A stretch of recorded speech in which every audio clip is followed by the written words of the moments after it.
الف لام میم، یہ کتاب یعنی قرآن مجید، اس میں کچھ شک نہیں کہ اللہ کا کلام ہے، پرہیزگاروں کے لیے رہنما ہے۔ لوگو،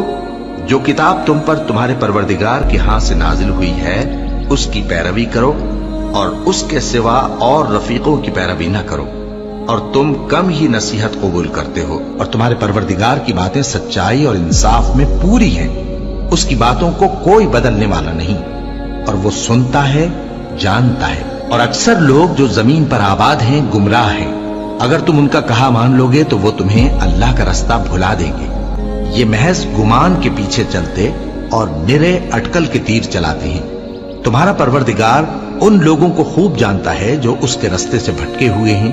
اور ان سے بھی خوب واقف ہے جو رستے پر چل رہے ہیں۔ بھلا یہ قرآن میں غور کیوں نہیں کرتے؟ اگر یہ اللہ کے سوا کسی اور کا کلام ہوتا تو اس میں وہ بہت سا اختلاف پاتے۔ اور اے پیغمبر صلی اللہ علیہ وآلہ وسلم، وحی کے پڑھنے کے لیے اپنی زبان کو تیز تیز حرکت نہ دیا کرو کہ اس کو جلد سیکھ لو، اس کا جمع کرنا اور پڑھانا ہمارے ذمے ہے،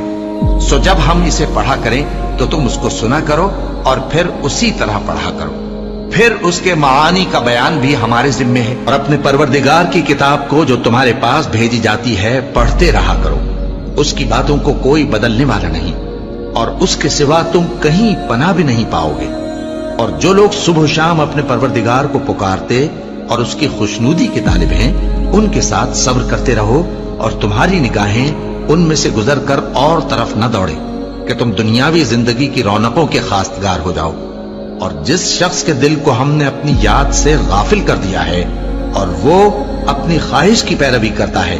اور اس کا کام حد سے بڑھ گیا ہے، اس کا کہا نہ ماننا، اور کہہ دو کہ لوگو یہ قرآن تمہارے پروردگار کی طرف سے برحق ہے، تو جو چاہے ایمان لائے اور جو چاہے کافر رہے۔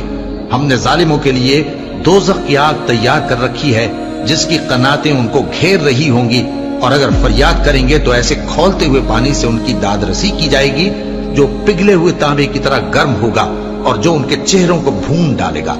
ان کے پینے کا پانی بھی برا اور آرام گاہ بھی بری۔ بے شک یہ کتاب نصیحت ہم ہی نے اتاری ہے، اور یقیناً ہم اس کے نگہبان ہیں۔